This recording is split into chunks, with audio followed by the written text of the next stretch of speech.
Sup flappers, welcome back to another video. Now I just got finished with the 24-hour live stream. I slept for 12 hours and I just want to say thank you guys so much for showing up. I tried to get the VOD back, but honestly I think YouTube just pretty much dumped it somewhere. I would try to get it back, but I don't think I can at this point.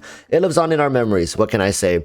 If you were there, you were there, and hey, I had many moments in there that I wish I could get back, but I guess that's what makes it special. I can't get it back anymore, and my memory is hazy at best. Now, for people watching, a lot of you probably are in the year 2022, so I want to officially thank you guys. And as I quickly approach the year 2022 in my own time zone as well, I hope that in the new year we're all gonna have a lot of fun. And what a way to start a new year, because MiHoYo just dropped a ton of bombs. Like, I mean, the sheer number of bombs MiHoYo just dropped on their Twitter page would have the US thinking that MiHoYo somehow discovered a new oil reserve. But with that said, let's go take a look. But before we do that, all right, you guys, if you just scroll a little bit downwards, you'll see that we're so close to 45k. If you guys could just make that happen, work the magic, the new year magic, and get me to 45k. You might be in the new year, but I am hours away still, so make that happen. Thank you guys so much. And with that said, let's just get into the video, because prepare your wallets, people. Yae Miko officially announced for 2.5, and of course she is an electro character. I don't want to dwell on this too long, because everything I say is just speculations, and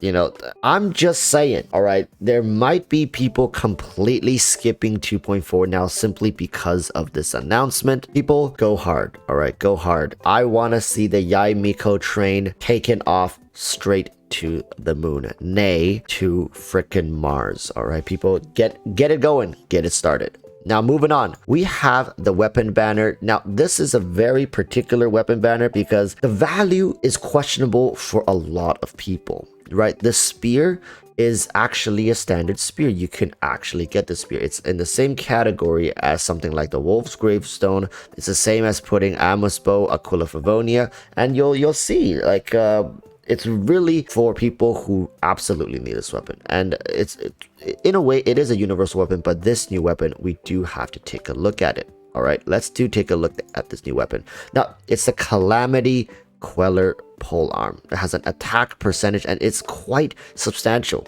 You actually can see quite a bit of what MiHoYo plans for Shenhe to play as simply by reading this polearm. Now, it's an attack percentage polearm. Extinguish Precept.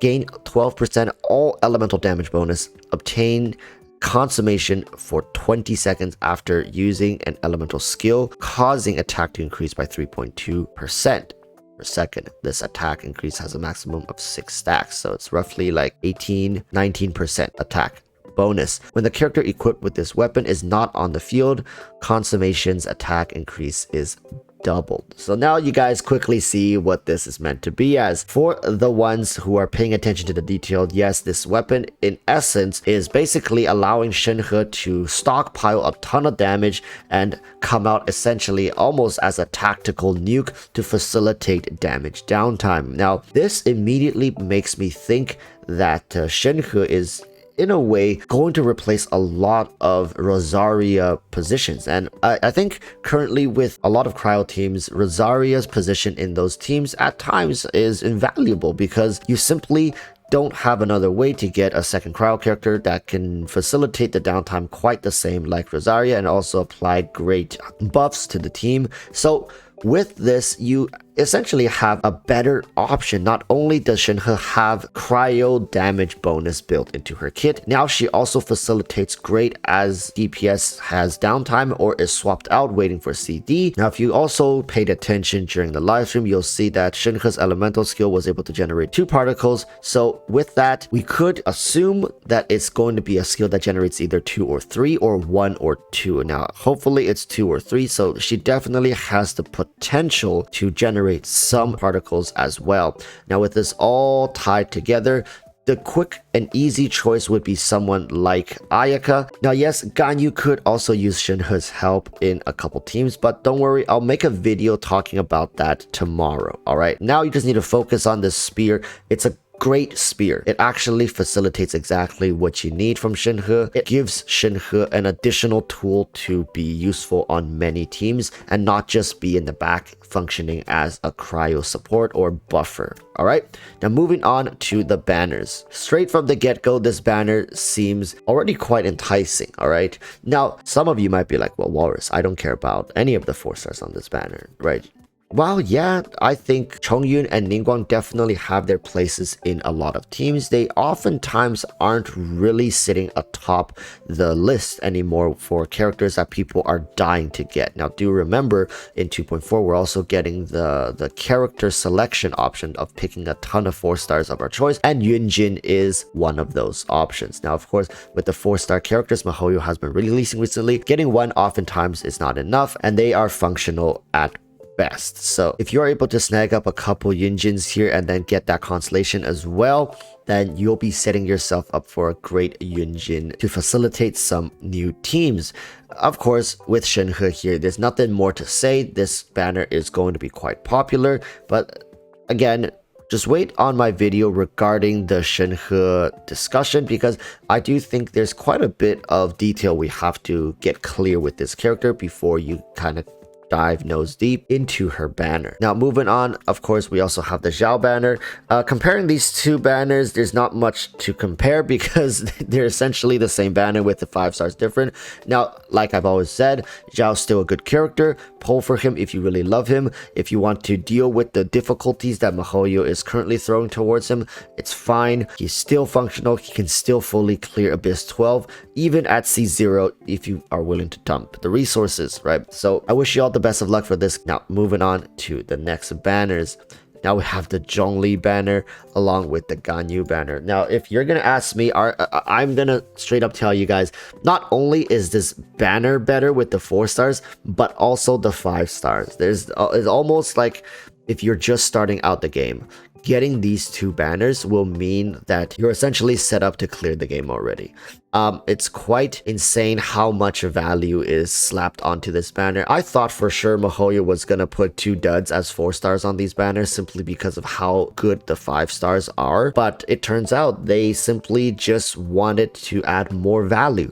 And who's gonna say no to that? It's New Year's, right? It's the Lunar New Year's. Of course, they want to give away as much as possible. Let me tell you, it's going to be difficult to ever top the value of this banner. Not only do you have Beidou, you have Xingqiu, and you have Yanfei. What do I gotta say? I heavily urge people to try it for these 2 banners if you can. These 2 banners, in comparison, the value, especially in the 4 star, just doesn't match. I would have loved to see them switch, like maybe Ningguang and Chongyun over here, and switch maybe Xingqiu and someone like Beidou back over to the other banner. But MiHoYo has a clear favorite here. All right, it's no secret which banners are better. Are you gonna pay for love, or are you gonna pay for power? Now, that is a question for you all to decide. Finally, let's take a look at the weapon banner, the Vortex Vanquisher and the Ammo Spell. Now, before we get any deeper into this banner, I just want to let you guys know the Vortex Vanquisher at this point is a complete joke.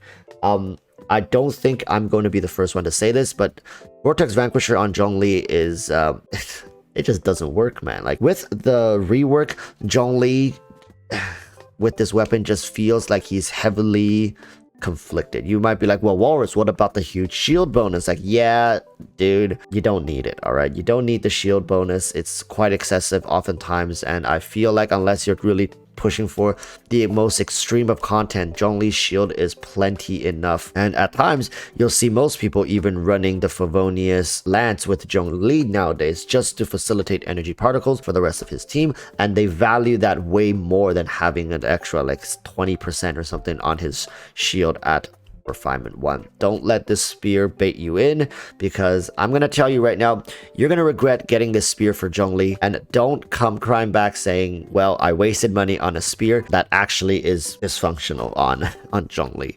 MiHoYo, please just make some changes to the spear. It really doesn't fit anymore with what Zhongli is supposed to do. This spear is designed for Zhongli as like a support or main DPS kind of deal. Maybe when he was originally released, that was the idea, but it never really panned out. All right, it never worked is what I'm trying to say. So now this spear is heavily conflicted.